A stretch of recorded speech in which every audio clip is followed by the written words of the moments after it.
Today we're going to talk about Anthony Kirkland. He is a monster, a serial killer, and just overall very bad guy. He was born September 13th, 1968. He claims his childhood was plagued by abuse, physical and mental abuse. Now, whether that's true or that's just him trying to excuse his behavior, it's hard to say. I have a timeline here that shows his extensive criminal history. I'm going to try to get through it as quick as I can, but like I said, it's pretty extensive. May 20th, 1987, Kirkland was 18. Chokes and beats Leola Douglas, who's 28, his girlfriend, over a pack of cigarettes. He pours lighter fluid on her and sets her on fire, which kills her. He is convicted of voluntary manslaughter and serves 16 years in prison.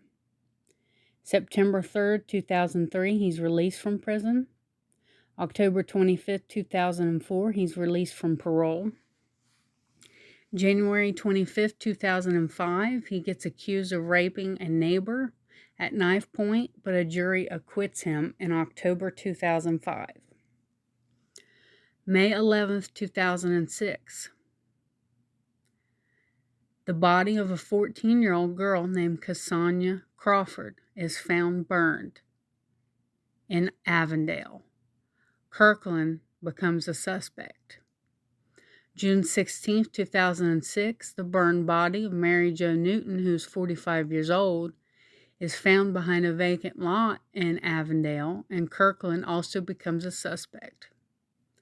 May 14th, 2007, Kirkland makes a threat to kill his 18-month-old son during a standoff at his house. He is convicted 3 months later of 2 counts of unlawful restraint and sentenced to 115 days in jail. September 17, 2007, a reverend named Walter Bledsoe seeks a restraining order against him on behalf of his family. There's no record to say why the restraining order was sought, but a judge did grant it in December 2007.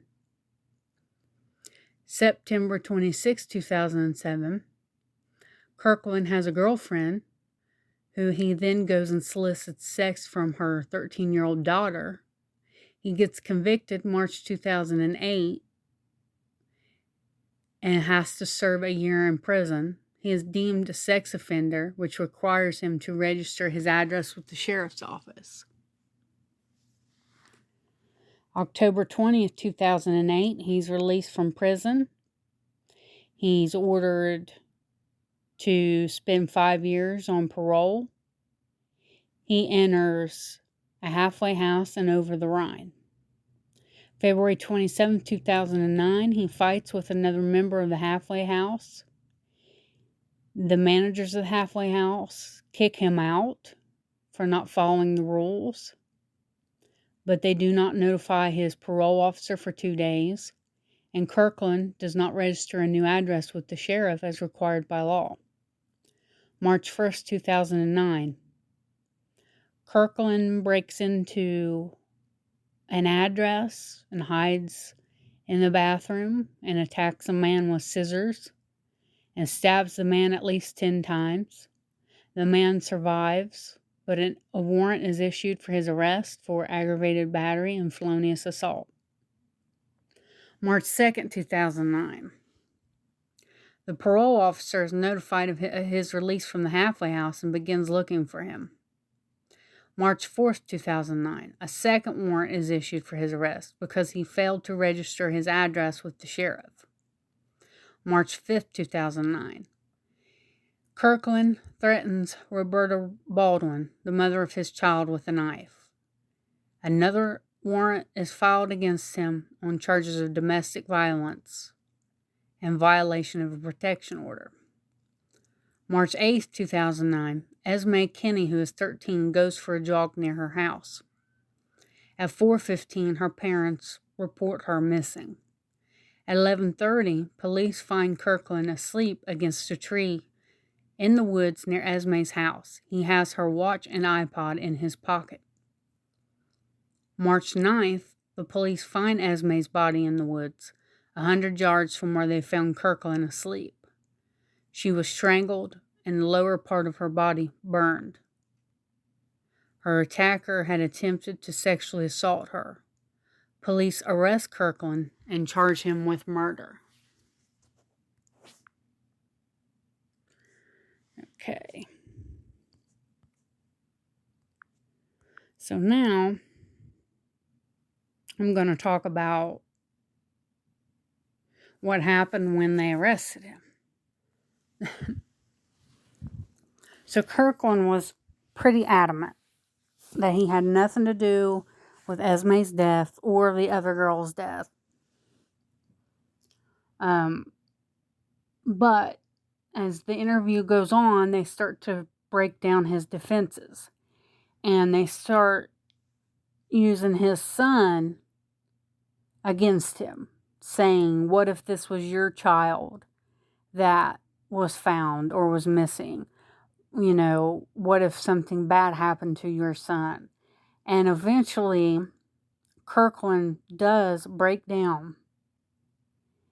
And he admits what he did to Esme and tells police he can take them to the body. But he said he believed she was still alive, that she had bumped into him in the park and spilled his beer, and it infuriated him, so he kicked and punched her, but that she would still be alive. Which all was, of course, a big lie. He had attacked her to rape her and rob her of her belongings, and he left her for dead and knew she was dead. But confessing this crime also led him to confess to the other murders. So he confessed what he had done to the other girls. And at this point, they had him. I mean, there was no backing down. He had admitted the gory details. He knew that they had him, and there was no getting out of it. So, on the morning of his trial, he entered a plea guilty to the murder and abuse of a corpse relating to Mary Jo Newton and Kimya Rollison. Now, I don't know if I'm saying that right. Kimya Rollison. On March 12, 2010, the jury found him guilty on all remaining counts, including all the death penalty specifications for the case. He was sentenced to death on March 31st, 2010. And then he was also sentenced to death for the murder of Esme and Cassania. It says he was committing or attempting to commit rape of Esme and committing or attempting to commit a robbery of Cassania. He is presently incarcerated at Chillicothe Correctional Institution in Ohio. Now, Kirkland did make, I believe, several appeals of his conviction. On May 13, 2014, the Supreme Court upheld his conviction and death sentence. On October 16, 2014, he was granted a motion for a stay of execution. On April 6, 2015, the Supreme Court refused to hear Kirkland's appeal.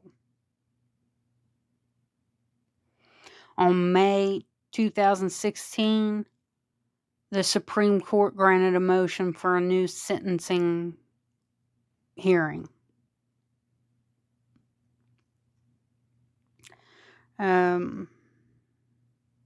His resentencing hearing began July 25th, 2018.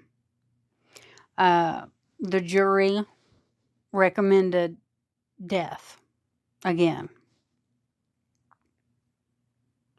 So he's tried to appeal numerous times, but the outcome is the same. This man is going to die in prison. And I had seen somewhere a date of September 2024 as a possible date of execution. I don't know how accurate that is, but it wouldn't surprise me, because if he hadn't been granted a stay of execution, he would have been put to death. I believe, was it 2018 maybe? But anyway, he's been granted some some help along the way for sure. But at the end of the day, this guy, he's a monster, plain and simple. And one thing he said in court was that he was not a monster, and he didn't want people calling him a monster, which is why I'm making it a point to repeatedly call this man a monster, because that's exactly what he was. Anybody who would do what he did to these women for the reasons that he did them is a monster. And truth be told, there are probably more victims out there. Even the police have said there could be more victims out there. So this guy is definitely one to keep your eye on, just in case if other cases pop up that he may be tied to. I'm also curious to see if he has any more appeals left. If he's going to try to get another stay of execution. Curious to see when the execution's actually going to be taking place. So I'm definitely going to keep my eye on this one. If you guys have any comments about this, please leave it down below. Please share, like, and subscribe, especially if you found this video interesting and you want notified of future content. And check out my other videos. There's others like this that you may find interesting as well. So that's it for today, you guys. I just wanted to touch on this story a little bit. Didn't want to go into too much detail because, it's pretty gory, the things that he did to these women. But that's it for today, and I'll see you next time. Thanks.